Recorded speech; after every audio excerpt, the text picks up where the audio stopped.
sekarang Ustazah akan menyampaikan materi tema 6, tema 8, subtema 2. Ustazah akan share screen ya, akan bagikan layar, tolong diperhatikan. Ketika Ustazah menyampaikan, nanti akan Ustazah berikan kesempatan untuk bertanya setelah Ustazah menyampaikan materi ini. Oke, saya bagi dulu. Di mana?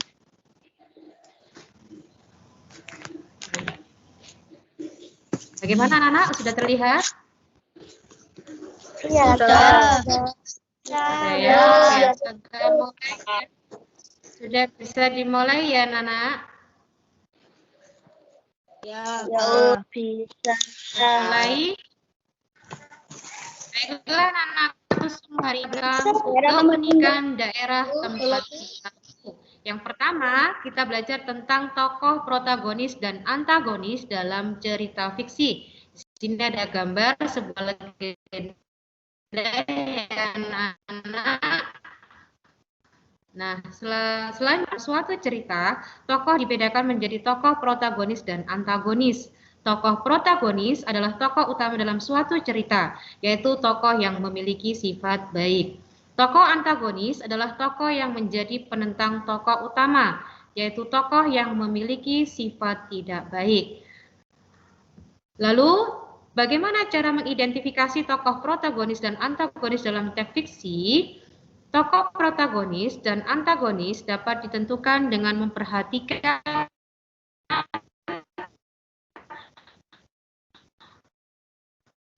hubungan antar tokoh dalam cerita. Tokoh protagonis akan selalu ada dari awal terus pada tokoh antagonis memiliki ya. Kenapa? Suaranya Ustazah putus-putus. Suaranya Ustazah putus-putus. Suaranya putus Ustazah. Yang lain Suaranya putus, yang lainnya gimana? Putus-putus. Putus-putus. Jelas nggak suaraku?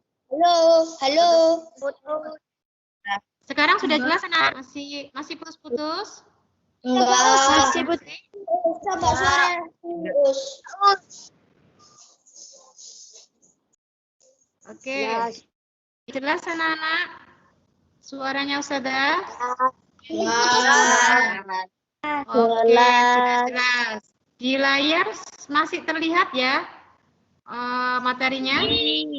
Masih. Oke, Ustazah lanjutkan ya anak-anak ya. Nanti kalau suaranya Ustazah belum jelas, tidak jelas lagi, tolong diingatkan ya Ustazah anak-anak ya. Oke, terima kasih. Oke, Ustazah lanjutkan. Ustazah lanjutkan anak-anak. Adapun tokoh antagonis memiliki karakter yang bertentangan dengan tokoh protagonis. Tokoh antagonis disebut juga tokoh lawan antagonis. Ayo anak-anak, sekarang kita menyimak cerita tentang asal mula Danau Toba. Nah, ini ya. Di wilayah Sumatera, hiduplah seorang petani yang rajin. Setiap hari ia menggarap ladang mencari ikan untuk kebutuhannya sehari-hari. Suatu hari, ia pergi ke sungai bermaksud mencari ikan. Sesampainya di sungai, ia segera melempar kail yang dibawanya. Sambil menunggu, ia berdoa agar hari ini mendapatkan banyak ikan. Beberapa saat kemudian, kail tersebut tampak bergoyang-goyang. Ia segera menariknya dan merasa senang karena mendapatkan ikan besar. Petani itu memandangi ikan hasil tangkapannya. Betapa terkejutnya petani itu ketika mengetahui ikan tersebut dapat berbicara. Ikan itu memohon kepada petani untuk membiarkannya tetap hidup. Tanpa bertanya, ikan hasil tangkapannya ia kembalikan ke dalam air. Namun, petani itu kembali terkejut ketika ikan tersebut berubah menjadi seorang wanita yang sangat cantik. Lalu, cerita selanjutnya kalian lanjutkan sendiri. Kalian baca lewat materi di channel tema 8 subtema 2 ya. Seperti ini. Nanti akhir ceritanya bagaimana kalian lanjutkan hingga akhir. Nah, dari cerita ini, dari cerita asal mula Danau Toba ini, kita bisa menemukan tokoh protagonis dan antagonis dalam teks fiksi asal mula Danau Toba. Kira-kira siapa ya tokoh protagonisnya, tokoh yang baik? Siapa Nana? Tokoh yang baiknya? Tokoh yang baik atau protagonis yaitu Putri Ikan. Sedangkan tokoh antagonisnya siapa? Tokoh yang jahat, tokoh yang tidak baik, yaitu petani dan anak petani. Oke, selain cerita fiksi, cerita rakyat juga memiliki tokoh. Cerita rakyat ini biasanya disebut dengan legenda. Tokoh dalam cerita rakyat terdiri dari tokoh antagonis dan tokoh protagonis. Nah, anak-anak, dulu kalian sudah pernah belajar mengenai fabel. Kembali lagi kita belajar mengenai fabel. Fabel itu adalah cerita fiksi yang tokoh utamanya adalah hewan yang mampu berbicara dan bertingkah seperti manusia. Nah, biasanya dalam cerita fabel itu hewan yang dipilih itu memiliki sifat tertentu. Misalnya kalau kancil itu melambangkan kecerdikan.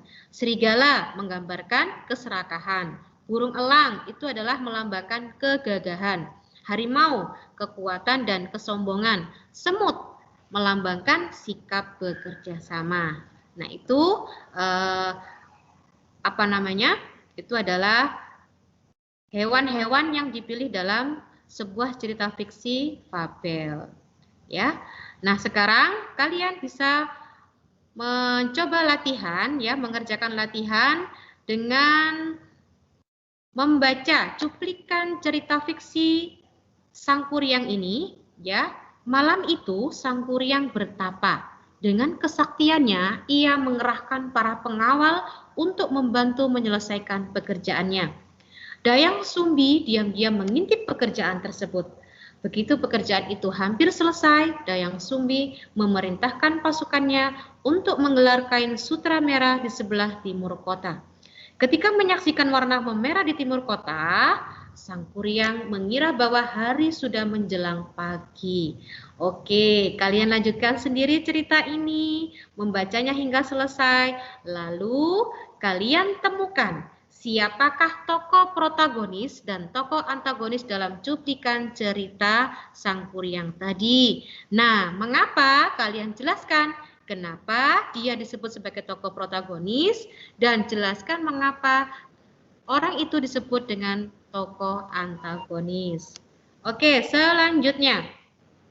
Sekarang kita belajar tentang pengaruh gaya terhadap gerak. Kalian lihat, ini gambar apa anak-anak? Gambar apa? Gambar seorang petani dan kerbau. Seorang petani dan kerbau sedang membajak Sawah. Oke, nah dari gambar itu anak-anak, hal ini membuktikan bahwa gaya dapat membuat benda dia menjadi bergerak. Dari gambar itu kita bisa mengamati ya bahwa ayunan cangkul ini ya, ayunan cangkul akan berhenti ketika menyentuh tanah. Hewan pembajak sawah berbelok arah saat diarahkan oleh petani.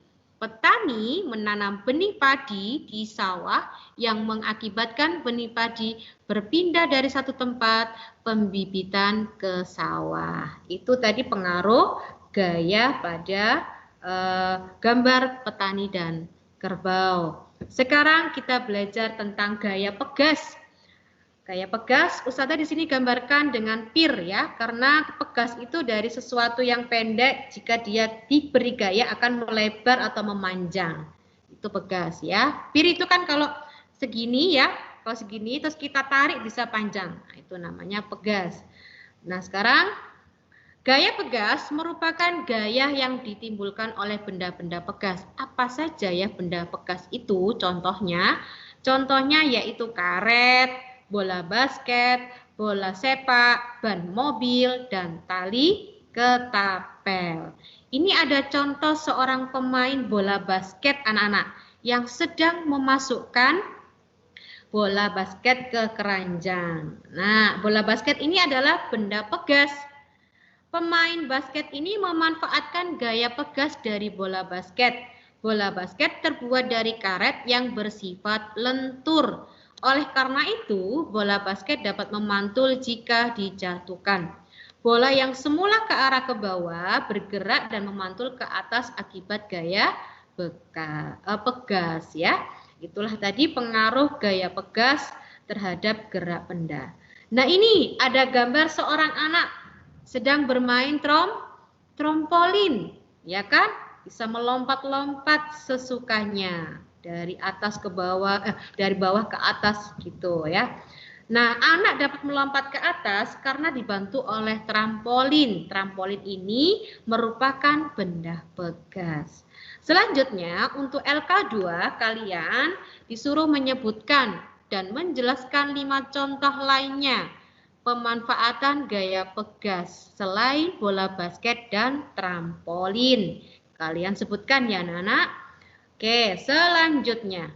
Anak-anak, tahukah kamu daerah yang mendapat julukan kota 1000 industri? Ada yang tahu, anak-anak? Surabaya kah? Surabaya. Oh, Surabaya. Ada yang jawab Surabaya. Oke, yang lainnya mungkin ada yang mau menjawab selain Surabaya? Mungkin tidak sama jawabannya dengan Mas Akbar. Jakarta. Jakarta. Ada lagi? Gimana Mas Elo? Tangerang. Tangerang. Oke, siapa yang menjawab Tangerang tadi? Elo. Saya Ustaz. Sama Hafsa. Iya. Oke, betul yang sudah menjawab Tangerang. Jadi, daerah yang mendapat julukan kota 1000 industri adalah Kota Tangerang. Nah, Kota Tangerang itu ada di provinsi mana? Di Provinsi Banten. Apa ya keunikan dari Kota Tangerang? Oke, perhatikan. Ini petanya Kota Tangerang. Tangerang ini anak-anak kota unik dilihat dari kegiatan ekonominya. Kegiatan ekonomi masyarakat dapat dilihat dari hadirnya pasar tradisional yang terletak di Jalan Kisamun, pusat kota Tangerang, hingga berdirinya banyak pabrik di Tangerang.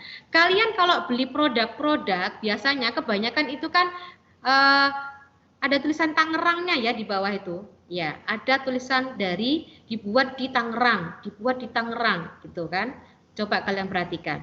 Nah, selain Tangerang, nah, anak-anak pernah ke Jepara enggak? Pernah ke Jepara? Nah, ini ya. Ini ada seorang pekerja yang sedang mengukir kayu ya, sehingga menjadi sebuah benda yang bisa dimanfaatkan oleh manusia. Sehingga menjadi sebuah mebel ya. Nah, jenis pekerjaan itu juga dipengaruhi oleh daerah tempat tinggal ya anak-anak. Seperti di daerah Jepara ini, Jawa Tengah, dia dikenal sebagai kota ukiran dan penghasil furnitur. Masyarakatnya banyak yang bekerja sebagai pengukir furnitur. Mungkin ada orang tuanya yang membeli mebel dari Jepara, mempunyai ciri khas sendiri ya Jepara itu. Ukirannya unik ya, unik, kemudian punya ciri khas yang bagus ya anak-anak. Itu pekerja masyarakat dari kota Jepara, Jawa Tengah. Di tempatnya Ustadzah Dina itu ada daerah Punggul. Itu kebanyakan warganya itu memproduksi sebuah topi. Jadi disebut dengan desa topi ya, desa topi. Karena sebagian besar warganya itu membuat topi di industri rumah tangga ya. Nah, ini kegiatan ekonominya dalam membuat mebel dari perkebunan jati, kemudian ditebang, kemudian dikirim kayu jatinya, diolah, kemudian dimanfaatkan oleh orang-orang atau oleh manusia ya. Oke, selanjutnya untuk LK3 kalian yang pertama cari tahu 10 pekerjaan masyarakat kota Surabaya apa saja. Kemudian yang kedua, di kota Surabaya banyak bangunan tua. kamu dapat mencari tahu nama-nama bangunan tua di Surabaya melalui berbagai media.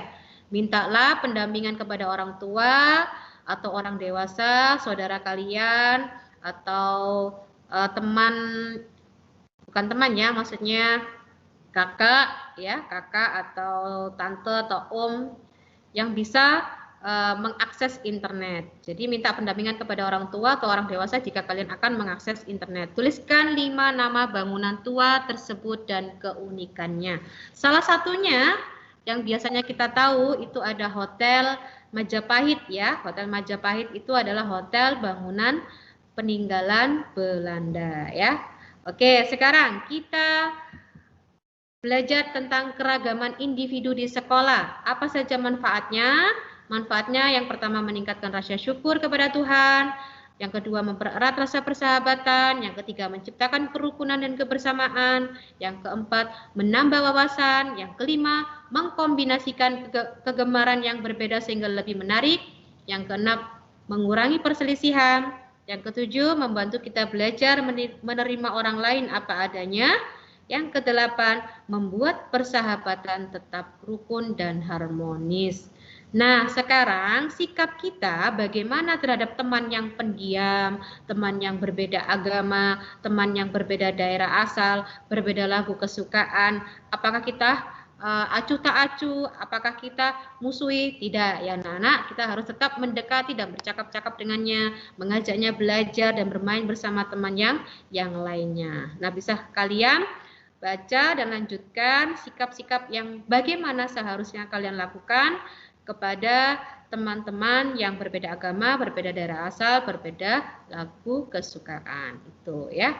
Next, selanjutnya untuk LK4. Kalian menjawab 4 pertanyaan berikut ini. Apa manfaat dari keragaman karakteristik di sekolah bagi dirimu? Ada di bacaan materi ini. Yang kedua, bagaimana sikapmu terhadap temanmu yang pendiam? Ada bacaan, ada materinya di atas ya. Yang ketiga, bagaimana sikapmu terhadap teman yang berbeda agama? Kemudian yang keempat, bagaimana sikapmu terhadap teman yang berasal dari daerah lain?